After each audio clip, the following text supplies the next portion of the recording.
આટલો બધો એમને જન સમુદાય સાથે રહેવાનો અનુભવ, જન સંપર્કનો અનુભવ, જનમાનસનો અનુભવ, એ પ્રમુખ સ્વામી મહારાજે પારિવારિક એકતા માટે, પારિવારિક સંપ માટે આ એમને એક સૂત્ર આપેલું છે. કારણ કે મેજર ક્વેશ્ચન, અનરેસ્ટ, અનહેપીનેસ, એનું કારણ વિસંવાદિતતા પરિવારમાં. તમારે એક હેપી અને પ્રોગ્રેસિવ લાઈફ જીવવી હોય તો family unity is very important. પરિવારમાં બધા સમજીને સાથે રહેતા હશો, થોડું બાંધછોડ કરીને, મનગમતું મૂકીને, એકબીજાનું થોડું રાખીને, સાચવીને, તો તમને જીવન જીવવાનો આનંદ આવશે. Destination is important, more important is the journey. તમે જીવન જીવી ગયા અગત્યનું નથી, કેવી રીતે જીવ્યા અગત્યનું છે. તો પરિવારમાં સંવાદિતતા હોવી જોઈએ. Family unity. 65% કેસીસ ફેમિલી કોર્ટ્સમાં એ સાસુ વહુના ઝઘડાના ચાલે છે. Mother in law, daughter in law issues universal છે. તમે અહીંયા બેઠા એમાંથી ઘણા બધા ઘરોમાં ચાલતા હશે. મને ઘણી વખત મનમાં ઘણા વર્ષો પહેલા પ્રશ્ન હતો કે આવું નામાભીકરણ કેવી રીતે થયું આ રિલેશનશીપનું. Mother in law, daughter in law, એવું નામાભીકરણ કેમ આટલું લાંબુ કર્યું? ત્યારે બહુ વિચાર પછી ખબર પડી કે આ રિલેશનશીપ કુદરતી બંધાય ત્યારથી લો તરફ જાય એવો ટ્રેન્ડ છે. આ રિલેશનશીપ જે દિવસથી બંધાય ને તે દિવસથી કુદરતી ઢાળો એનો કાયદા તરફનો છે. એટલે mother in law, daughter in law. પછી બીજો વિચાર આવ્યો, mother becomes mother in law, daughter becomes daughter in law, son becomes son in law, father becomes father in law. Wife never becomes wife in law. કેમ? She is the law. પોતે જ કાયદો.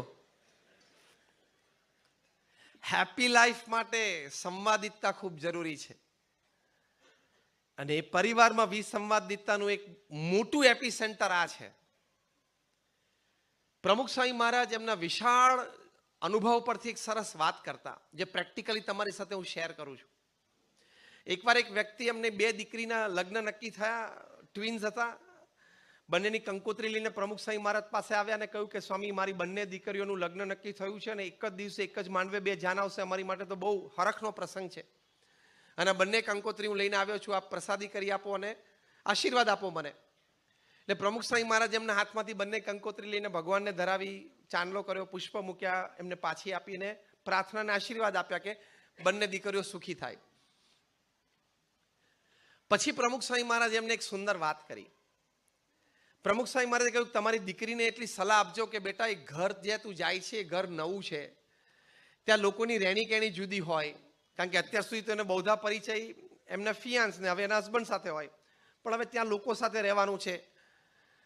ત્યાં દરેકના સ્વભાવ પ્રકૃતિ જુદા હોય, રહેણી કહેણી જુદી હોય, ઉઠક બેઠક જુદી હોય, બોલવા ચાલવાની વ્યક્ત થવાની રીતભાત જુદી હોય, આપણા ઘર કરતાં બધું જુદું હોય. તો બેટા 2 વર્ષ શાંતિથી એને જોજે, સમજજે અને શાંત રહેજે. આ પહેલી સલાહ આપજો. માણસોને ઓળખવામાં, એની સાથે કેવી રીતે ડીલ કરવું, સમય તો જોઈએ ને. અત્યારે શું છે, અત્યારે સમાજમાં આપણે કોન્ફ્લુઅન્સ જનરેશન છે કે જૂની જે જનરેશન છે 50-60 વર્ષના જે છે એ ઓછું ભણેલા છે અથવા તો મધ્યમ ભણેલા છે અથવા તો નથી પણ ભણેલા, અને નવી જનરેશન છે એકદમ એડ્યુકેટેડ છે. 25 વર્ષ પછી એવો સમય આવશે આપણા સમાજમાં કે ઘરમાં બધા જ લિટરેટ સારા હશે, પણ અત્યારે આ કોન્ફ્લુઅન્સ છે એટલે મેજર પ્રશ્ન છે.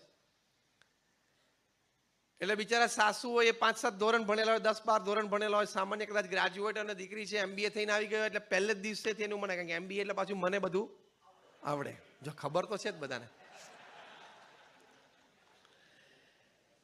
એટલે પછી ત્યાં સાસરે જઈને 5મા દિવસે સજેશન કરે કે mom, you C, actually the refrigerator should be in this direction. આપણું રેફ્રિજરેટર છે ને આ ડિરેક્શનમાં આવજો. 5મા દિવસે સજેશન કરે, તું રેફ્રિજરેટર ના ફેરવીશ, તું ફરી જઈશ.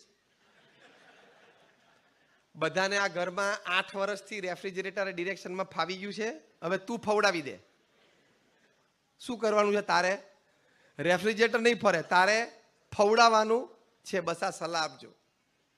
તો શું હેપી અને પ્રોગ્રેસિવ લાઈફ તમારી ને બેયની રહે છે. બીજી વાત પ્રમુખ સ્વામી મહારાજે કરી કે દીકરીને કામ હોય ત્યારે મહિને 2 મહિને એકાદ વખત ફોન કરે તો બરોબર છે, બાકી તમારે પ્રેમથી દીકરીને કેવું, બેટા એ તારું ઘર છે, તું ત્યાં શાંતિથી રહે, એમાં અમે રાજી છે, નાના મોટા પ્રશ્ન તો થશે પણ શ્રદ્ધા રાખજે, ધીરજ રાખજે, થોડા વર્ષોમાં બધું સારું બી થઈ જાય, પણ વારે વારે અમને ફોન કરવાની જરૂર નથી, તું ત્યાં ડિગ્નિટી સાથે રહે, એમાં અમારી ઘરની શોભા, તારા ઘરની શોભા, તારી અમારી બધાની ડિગ્નિટી એમાં છે. એવી સલાહ આપવી અને કહેવાનું બેટા થોડુંક તો સહન કરવું પડશે, નવું ઘર છે, નવી વ્યવસ્થા છે. આ તો અત્યારે રિવર્સ સલાહ આપે, શું કંઈક થાય તો જે તમે આપો જ છો સલાહ, ઇટ્સ રોંગ. હમણાં જ અમેરિકામાં AAA કોન્ફરન્સ એટલે અમેરિકન એસોસિએશન ઓફ એડવોકેટ્સ, એની એક નેશનલ કોન્ફરન્સ થઈ. એ કોન્ફરન્સમાં પણ જુદા જુદા આયામો હોય, એમાં જે ડિવોર્સ લોયર્સ હતા 300 જેટલા ડિવોર્સ, કોઈ સિવિલ હોય, કોઈ ક્રાઇમ સંભાળતો, એમાં ડિવોર્સ લોયર્સની જે પેટા વિભાગમાં કોન્ફરન્સ ચાલુ હતી, એમાં 300 લોયર્સ હતા. આ બધા મિલિયનર છે ને બધાને 18 કલાકનું કામ છે. ખબર પડી હું શું બોલ્યો? આજે 300 ડિવોર્સ લોયર્સ ભેગા થઈને બધાને 18 કલાકનું દિવસમાં કામ છે અને બધા મિલિયનર છે. 3 દિવસનું બ્રેઇન સ્ટોર્મિંગ સેશન ચાલ્યું. તમે એની વેબસાઇટ ઉપર આ કન્ક્લુઝન પેપર વાંચી શકશો. એમાં એમણે લખ્યું છે કે one of the 5 principal reason four ડિવોર્સિસ in young couples, 25 થી 35 40 સુધીના કપલ્સ હોય એના ડિવોર્સમાં 5 મુખ્ય કારણમાંનું મોટું અગત્યનું કારણ શું છે? તો ચોખ્ખા શબ્દમાં લખ્યું છે over involvement of the daughter's mother in her in-lose house.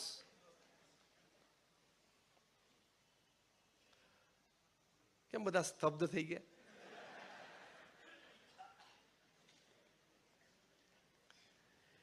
એટલે કારણ કે વારે વારે પછી રોજ સાંજે ફોન કરે તો ત્યાં શંકા જાય, પ્રશ્ન ઊભા થાય, ને રોજ સાંજે વાતો કરે એમાં કંઈ માલય ના હોય ને, થેપલા કરે, ભાખરી કરે, જે કર્યું ખાઈ લે ને ભાઈ, માથાકૂટ.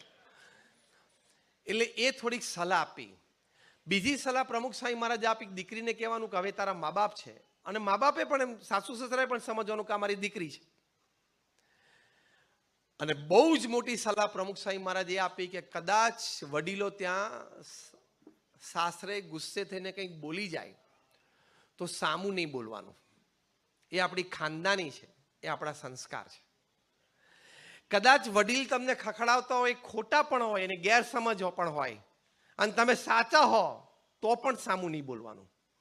અને 2 દિવસ પછી વાતાવરણ શાંત હોય ત્યારે પ્રેમથી સાસુ કે સસરાને કહેવાનું કે પપ્પા મમ્મી તમે સમજતા હતા, તમે આ વાત આમ કરતા હતા, તમને કદાચ આ માહિતી હશે પણ વાત આમ હતી અને પ્રસંગ આમ બનેલો.